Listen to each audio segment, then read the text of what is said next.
जय श्री राधे। श्री हरिवंश राधा वल्लभ लाल की जय।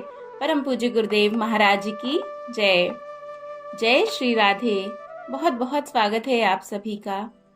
जानते हैं भगवान को प्रसन्न करने का सबसे आसान तरीका क्या है? भगवान की प्रसन्नता के लिए जो सबसे आसान कार्य है वो है एकादशी का व्रत करना। एकादशी के दिन नियम संयम से रहना, खूब सारा जप करना, व्यर्थ की बातों में ध्यान ना देना।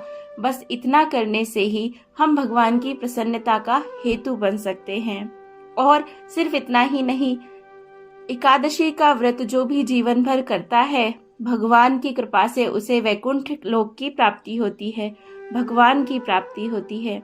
तो इससे ज्यादा बड़ी और कोई बात हो ही नहीं सकती।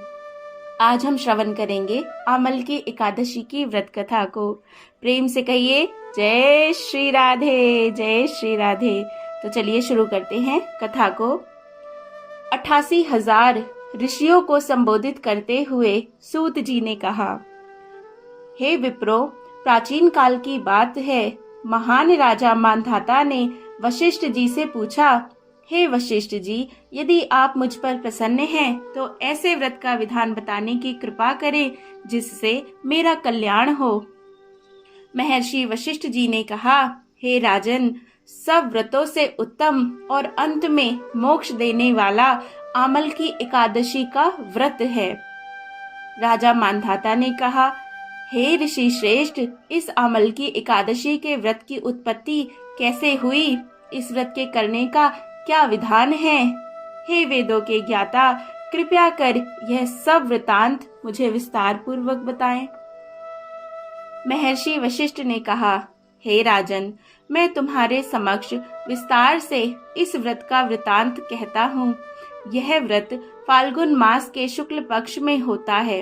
इस व्रत के फल के सभी पाप समूल नष्ट हो जाते हैं।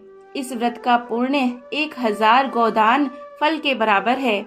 आमल की अर्थात आंवला की महत्ता उसके गुणों के अतिरिक्त इस बात में भी है कि इसकी उत्पत्ति भगवान विष्णु के श्रीमुख से हुई है।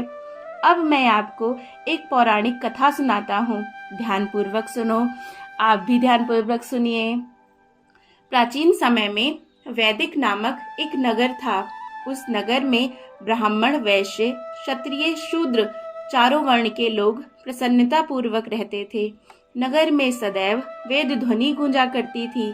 उस नगरी में कोई भी पापी, दुराचारी, नास्तिक आदि नहीं था। उस नगर में चैत्ररथ नामक चंद्रवंशी राजा राज्य करता था। वह उच्च कोटि का विद्वान तथा धार्मिक वृत्ति का व्यक्ति था। उसके राज्य में कोई भी गरीब नहीं था और ना ही कंजूस। उस राज्य के सभी लोग विष्णु भक्त थे। वहाँ के छोटे बड़े सभी निवासी प्रत्येक एकादशी का उपवास करते थे। एक बार फाल्गुन माह के शुक्ल पक्ष की आमल की नामक एकादशी आई। उस दिन राजा और प्रत्येक प्रजाजन, वृद्ध से बालक तक ने आनंद पूर्वक उस एकादशी को उपवास किया। राजा अपनी प्रजा के साथ मंदिर में आकर कलश स्थापित करके तथा धूप, दीप, नैवेद्य, पंचरत्न, छत्र आदि से धात्री का पूजन करने लगा। ये सब धात्री इस प्रकार स्तुति करने लगे, हे धात्री, आप ब्रह्म स्वरूपा हैं। आप ब्रह्मा जी द्वारा उत्पन्न हो और सभी पापों को नष्ट करने वाली हैं। आपको नमस्कार है। आप मेरा अर्घ स्वीकार करो। आप श्री रामचंद्र जी के द्वारा सम्मानित हैं। मैं आपसे प्रार्थना करता हूँ, मेरे सभी पापों का हरण करो। उस मंदिर में रात को सभी ने जागरण किया। रात के समय उस जगह एक बहेलिया आया। वह महापापी तथा दुराचारी था। अपने कुटुंब का पालन वह जीव हिंसा करके करता था। वह भूख प्यास से अत्यंत व्याकुल था। कुष्ठ भोजन पाने की इच्छा से वह मंदिर के एक कोने में बैठ गया। उस जगह बैठकर वह भगवान विष्णु की कथा तथा एकादशी महात्म्य सुनने लगा। इस प्रकार उस बहेलिये ने सारी रात अन्य लोगों के साथ जागरण करके व्यतीत की। प्रातःकाल सभी लोग अपने अपने निवास पर चले गए। इसी प्रकार वह बहेलिया भी अपने घर चला गया और वहां जाकर भोजन किया। कुछ समय बीतने के पश्चात उस बहेलिये की मृत्यु हो गई। उसने जीव हिंसा की थी, इस कारण हालांकि वह घोर नरक का भागी था, परंतु उस दिन अमल की एकादशी का व्रत तथा जागरण के प्रभाव से उसने राजा विदुरथ के यहाँ जन्म लिया। उसका नाम वसुरथ रखा गया। बड़ा होने पर वह चतुरंगिणी सेना सहित तथा धन धान्य से युक्त होकर 10 सहस्त्र ग्रामों का संचालन करने लगा। जय जय श्री राधे। एक क्षण यहाँ पर रुककर सोचते हैं कि सिर्फ एकादशी का व्रत कर लेने से देखिए, और वो भी अनजाने में, अगर जानबूझकर करेंगे तो भगवान क्या ही दे देंगे। जो कि बहेलिया था, जानवरों को मारा करता था, इतनी हिंसा करता था, उसे तो नरक ही मिलना निश्चित था। लेकिन क्योंकि उसने एकादशी का व्रत किया, इसके प्रभाव से उसने राजा के घर जन्म लिया। तो ये कितनी बड़ी बात है, कितनी बड़ी कृपा है, जबकि अनजाने में उसने एकादशी का व्रत किया था। तो सोचिए, अगर जानबूझकर पूरे भक्ति भाव से हम एकादशी का व्रत करेंगे तो हमें क्या मिलेगा, है ना। वह तेज से सूर्य के समान, कांति में चंद्रमा के समान, वीरता में भगवान विष्णु के समान तथा क्षमा में पृथ्वी के समान था।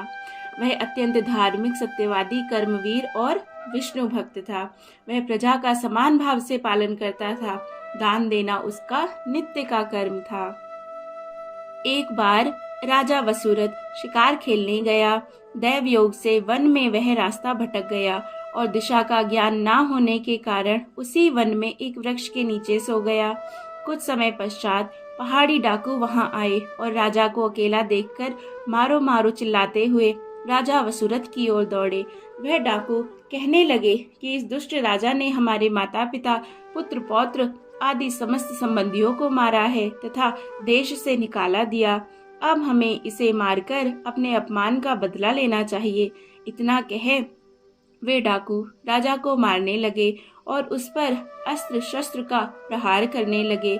उन डाकुओं के अस्त्र शस्त्र राजा के शरीर पर लगते ही नष्ट हो जाते और राजा को पुष्पों के समान प्रतीत होते।